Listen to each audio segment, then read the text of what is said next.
Welcome, everyone. Welcome back to Astrology Today with Jeff Harman. I'm Ella, Jeff's assistant. Hope you all had a good week. Thanks so much for joining us.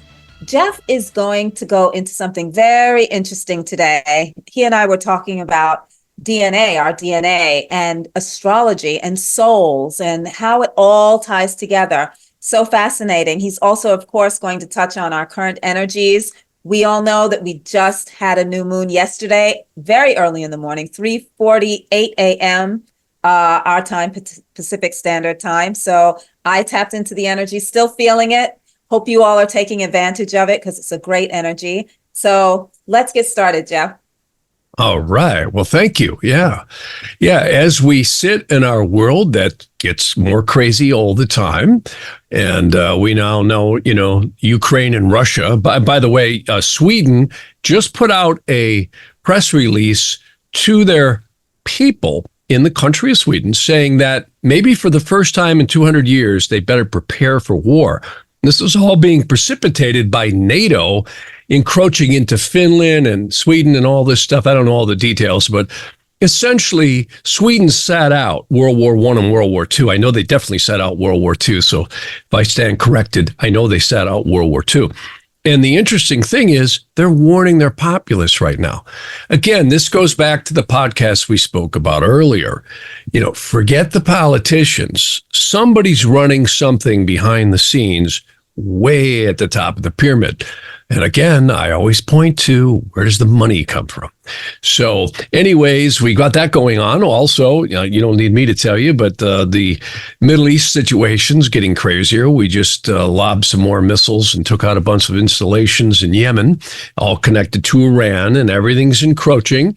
And then we've got the mind control news telling us every day, be afraid, folks, because you're about to get a terrorist attack. We don't know where and how. We haven't figured it out yet, but it's coming. And interesting stuff. So the world is a little bit insane, always has been. We're going to get through this, hopefully, without too much insanity. But all this is kind of tying into all of our previous podcasts, talking about how I think 2024 is going to be a really big roller coaster ride. And right now we might be in a little bit of a lull, but I think as spring starts coming in, particularly right around April, when we have the Mars-Saturn conjunction, this is when I see things really starting to heat up from that point forward.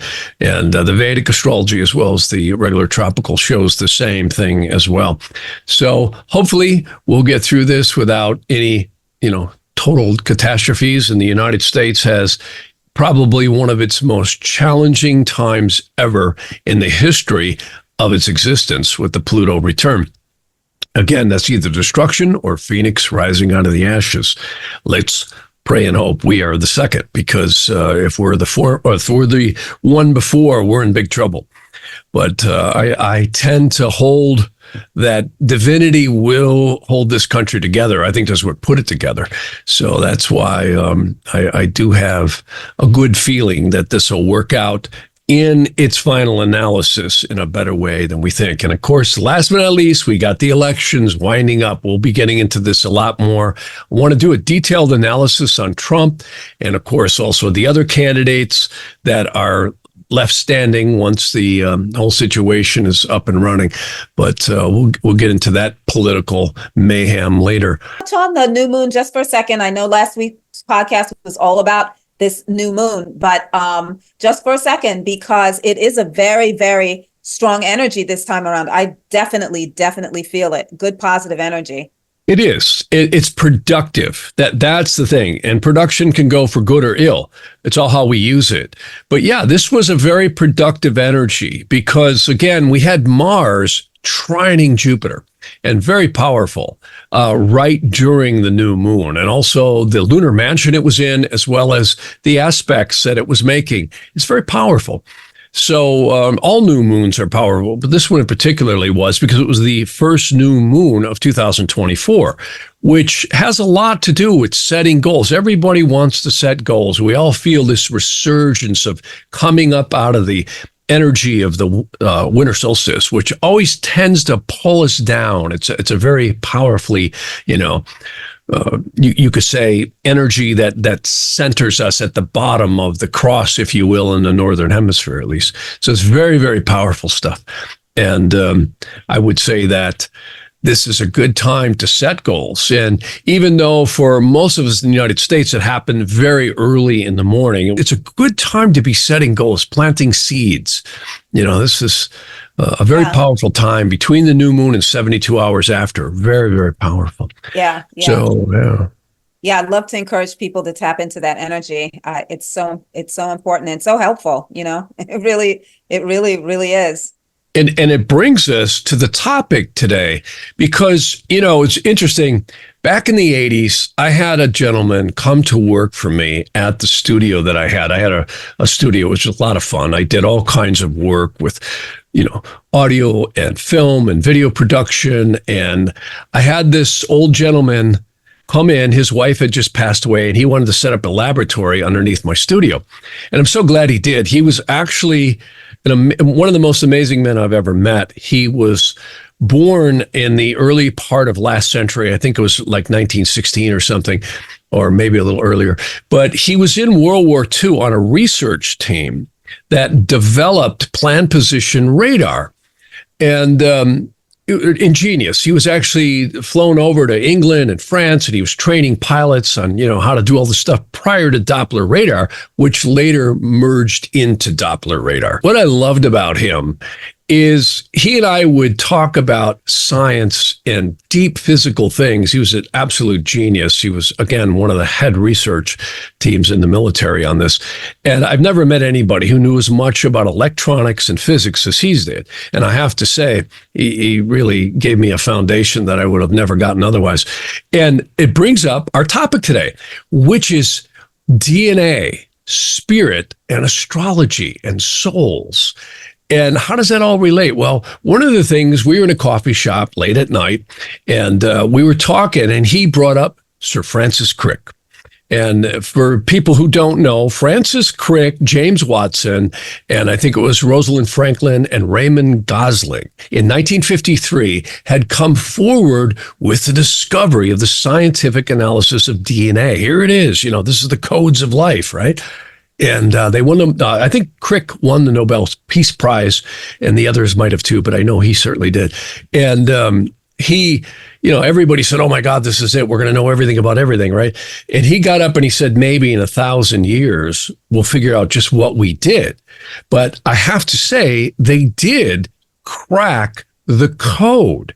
And here's where astrology fits, in the interim in this, is I said from 2020. We have hit a high-tech era, very analogous to the era we hit at the beginning of the Industrial Revolution, which was in the 1700s, right, when this country was being formed. And we saw what happened to this world, this external world, ever since the Industrial Revolution. It is mind-boggling where we have gone. We have gone literally from no running water and electricity to an astounding infrastructure of humanity right now. I mean, we are literally at a pinnacle of the industrial developments. There's no question about that. And look at the highways, look at the planes and the travel and everything else. It's really come a long, long ways. And I think it's going to go a lot farther.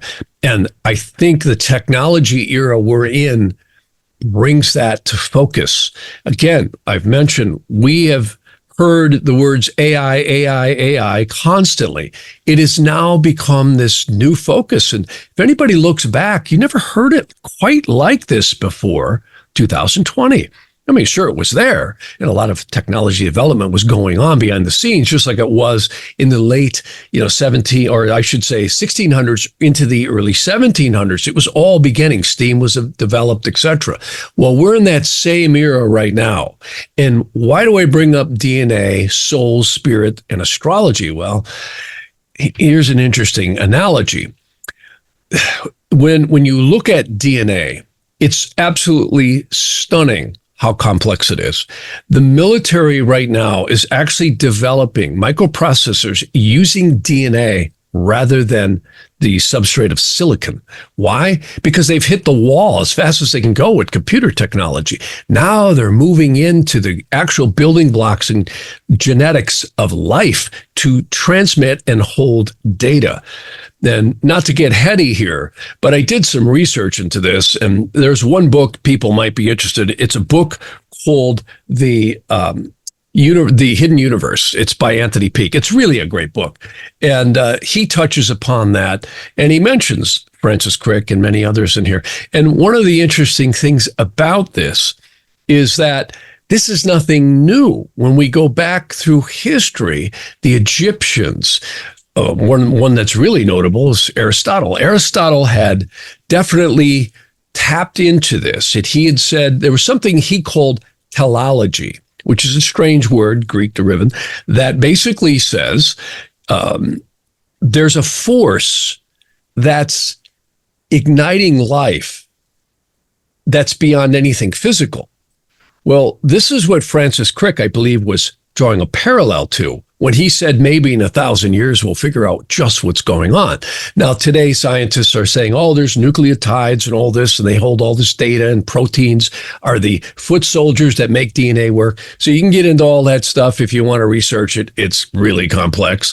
And again, it may take us 1,000 years to fully figure it out. But the staggering developments we're seeing right now that are applicable to AI and this whole technological advancement that this human race is going through right now is quite stunning.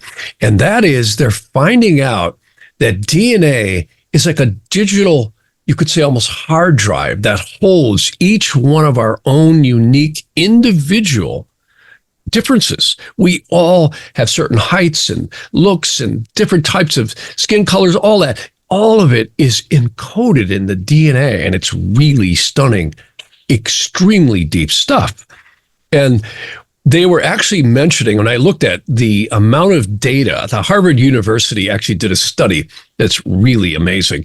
They are actually able to program data into strings of protein DNA. They actually put a book into it, and it's quite stunning. It was just recent.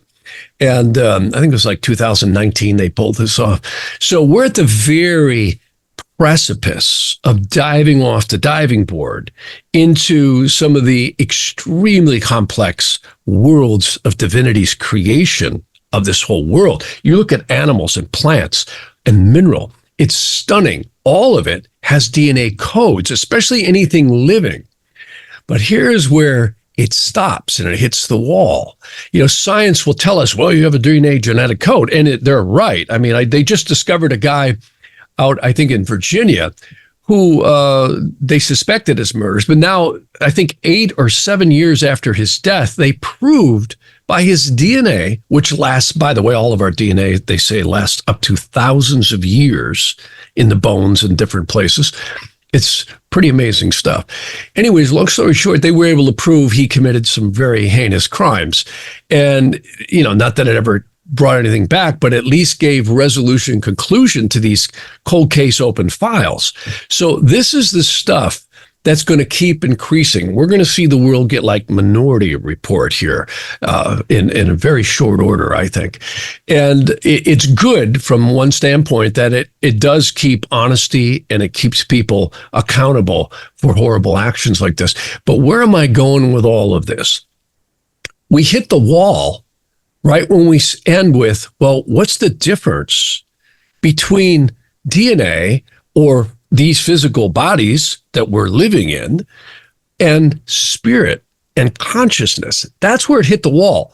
And interestingly enough, Aristotle, in his Aristotelian philosophy, way back like 300, I think he lived, what was it, 384 BC to 322 BC? That's a long time ago, folks. That's 2,300 years ago, almost 2,400 years ago. And what he was saying is that no matter what you do in terms of analysis of the physical world, you'll never be able to explain it without combining spirit and souls. Well, this goes full circle to many other people and disciplines that had talked about the spirit and the soul. Now, why am I bringing all this up? Well, when we get into astrology, that's the link in between, I believe, the spirit soul and karmas and the physical world. And that's where DNA plays. And what's interesting is DNA itself, most scientific minds are coming to the conclusion that it doesn't evolve. It like got here. In other words, it was instantaneous. Now just think about that. So we see plants and different things and various different things evolve, but do we? When they look at DNA, they're saying, well, it might have evolved, but then that species is unique to its DNA strands, and variants of it may be evolution. So this is a deep topic I don't want to dispute here with, I'm sure many people will. But here's the point I want to get to. And that is this, is that what's the difference between something that's living and dead? It's spirit. It's the soul. It's the life force energy science cannot put its finger upon. If you look at this plate in the Bhagavad Gita, it shows the etheric white energy traveling from lifetime to lifetime to lifetime. All the greatest minds throughout history and spiritual avatars have always said there's something magical that is transcending the physical world. Now, then you get into time and space. And this is the really interesting thing. If you look at the Garden of Eden story, or we could say the other story that we hear in other cultures, like the Garden of Eden story in the Bible, is the Vedantic story in the Bhagavad Gita, the war in heaven. They all talk about some war in heaven, and the spirits got cast down. There's an interesting story about the DNA strands. And this gets very parallel to what the Share Hagilgam, some of the ancient Hermetic philosophies, Egyptian philosophies, and other stories about creation, particularly in the Gita and also the Mahabharata and other stories. And that is that there was some type of a spiritual war, and the spirits were cast down and lost into the physical worlds. Now, there's stories that our DNA is intertwined with the serpent or reptilian DNA. It's in all of us. That's what they're finding out, that it's actually like a serpentine strand. And there was one gentleman, I forget his name, but he had a ayahuasca experience where he actually was told by reptilian entities, and there's been other people who've come forward with stories like this, that it's entwined in our inner DNA. Now we start getting closer to what the religions were talking about, where we have this heaven and hell scenario, or we have the good and evil scenario. And we also have these other scenarios where all of us have these elements of good and evil. It's like the little guy popping up on each shoulder, right? Go ahead, do it. No. So it's very interesting that the topic we talked about several podcasts ago, where we talked about the Book of Abramelin, that once someone overcomes these evil forces that are inside of our structural, you could say, physical DNA, as well as our spiritual DNA, that's when the angelic forces come to us. Isn't that interesting? And they give us command of the fourth hierarchy. And remember, we had talked about what that is on that tree of life diagram. Well, where am I going with all this? Astrology seems to be, particularly the Nadi astrology, the Vedic astrology, and also the traditional ancient astrology cycles, prove, in my opinion, that the world is not only a soul cauldron, but it's a place where spirit manifests, at least in this dimension, this way, and that DNA may be the physical counterpart of the spiritual karmic DNA that we haven't even figured out how to measure yet. And the astrology may be the connecting links between that. The etheric energy, it's almost like the planets are satellites transmitting this etheric energy down here between us and some point above the astrology that modulates it from the Bay of Souls. And there appears to be many different bays of many different souls. This is really, really deep stuff, far beyond I think, what anyone can fully comprehend, certainly myself. But my research has led me to believe that this might be the case. And the reason why, we see how accurate these cycles of celestial influences are. Also, we call them astrology. Even the non-believers I get, well, you're right. That's exactly when such and such did such and such to me, or I had this, or I had that, or I had this. And these cycles are exceedingly powerful. It's almost like the earth is a place where time, space, and physical reality, or spirit manifest, is a place to happen. And it's only one, they say, of many. In fact, that's encoded in the ancient Aramaic and Hebrew in the Old Testament, where there may be up to 310 worlds exactly like this one, or very close, let's put it that way. And then there's many, many other ones of different dimensions. And this is also spoken about and referred to in the Rig Veda. Very deep, deep stuff, and really cool, because what it does is it puts a focus on that the universe literally may have been created for conscious evolution, not DNA evolution, conscious evolution.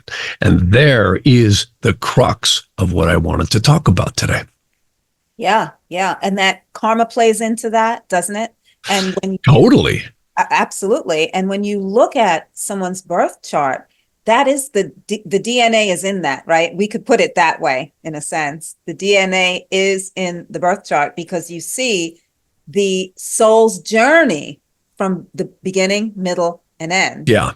I've had these instances where people have had really sad occurrences, where they have had either accidents as children, or they have had certain things like connected with medical procedures. I even had one lady, she wandered out as a little kid, and a stray bullet hit her in the head, and she spent the rest of her life, she's still alive, deformed and crippled and in a wheelchair from it. So, and she had nothing to do with that. And then we read about stories that come across from different beings on the other side who literally speak about these are karmic things coming back at them. The point is, I was able to see in the astrology when that happened. I said, did this happen right around 3 or 4 years old or something like that? She says, oh yeah. And I've seen people who get into adoption situations at, very young ages, or traumatic events happen. And these show up in the astrological progressions. What's really unique about astrology is that you're able to see the general timeframes that these events happen, particularly in progressions, doshas, and very powerful transits. You can actually see when these events or energies are releasing. And the skeptics might say, well, how can you prove that? Well, you can actually. You can go back and look at it. I mean, I planted into the front of a 72 Oldsmobile station wagon on a motorcycle in the late 70s, exactly when I had primary directed Mercury conjuncting Mars. Exactly. And I'll never forget that day. It was a strange energy. So, people could say, well, that's just a coincidence. Well, it never happened since. I've been driving motorcycles now since, for over 50 years. And I can tell you, it's pretty wild. And I've had other things correlate to the T, and I won't go into it. And I've had people who have had really sad situations where they literally have had strange occurrences, and it's right to the T with the progressions in the astrology. People who've been adopted, left at train stations, you name it. At young ages, you can see, you just look at the progressions. Each degree equals a year, and 30 minutes equals 6 months in primary directions. You can't make this stuff up. So again, back to this whole subject of DNA and the left brain scientific world, it hits the wall right when you go, well, wait a minute. Okay, the DNA is all accurate on the physical plane. There's no question about it. It's exceedingly accurate.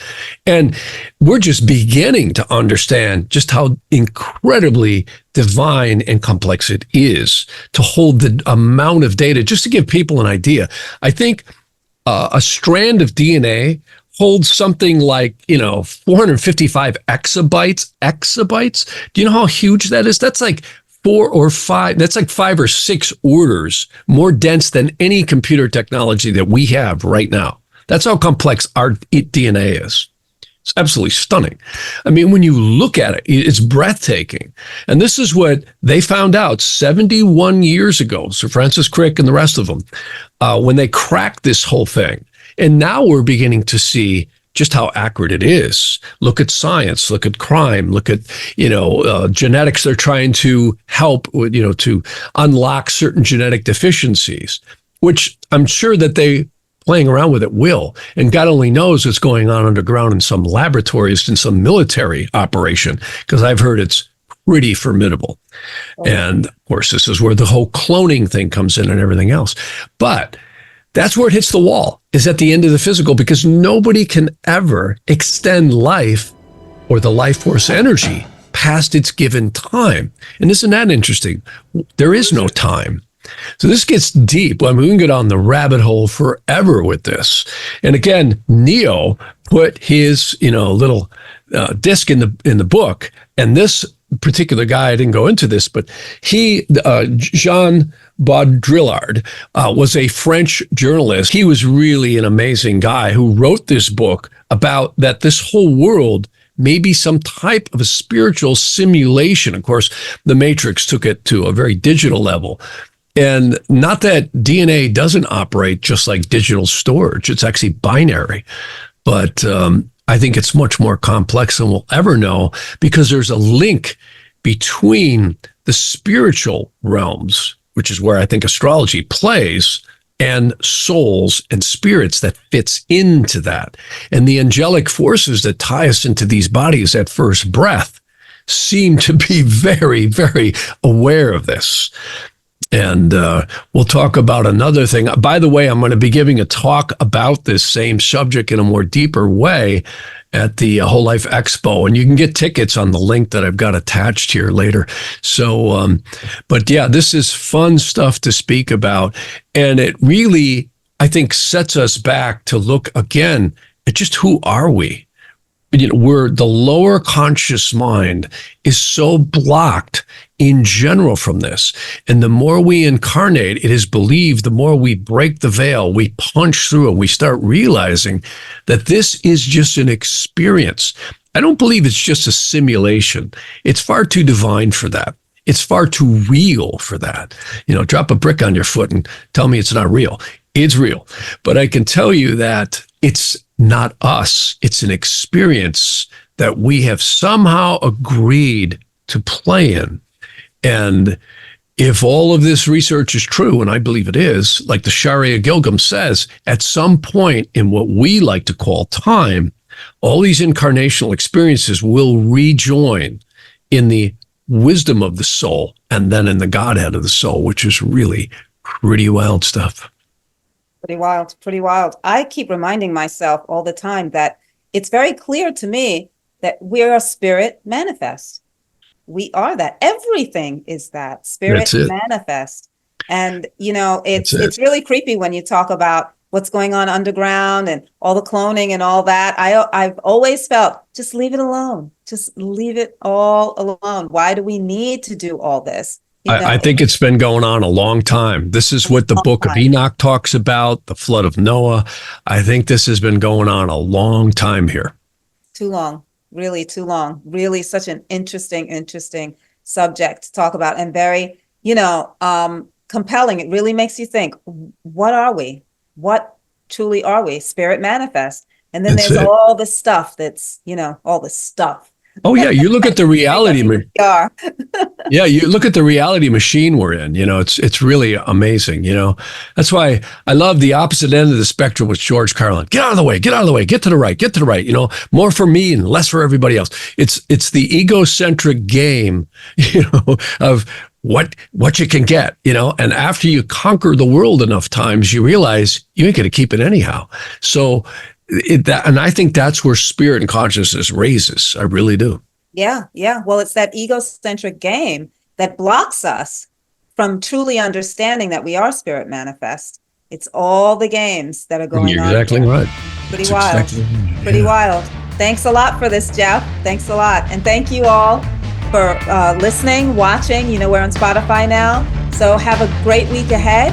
Tap into that new moon energy. It's happening. And we'll see you next time on Astrology Today with Jeff Harman.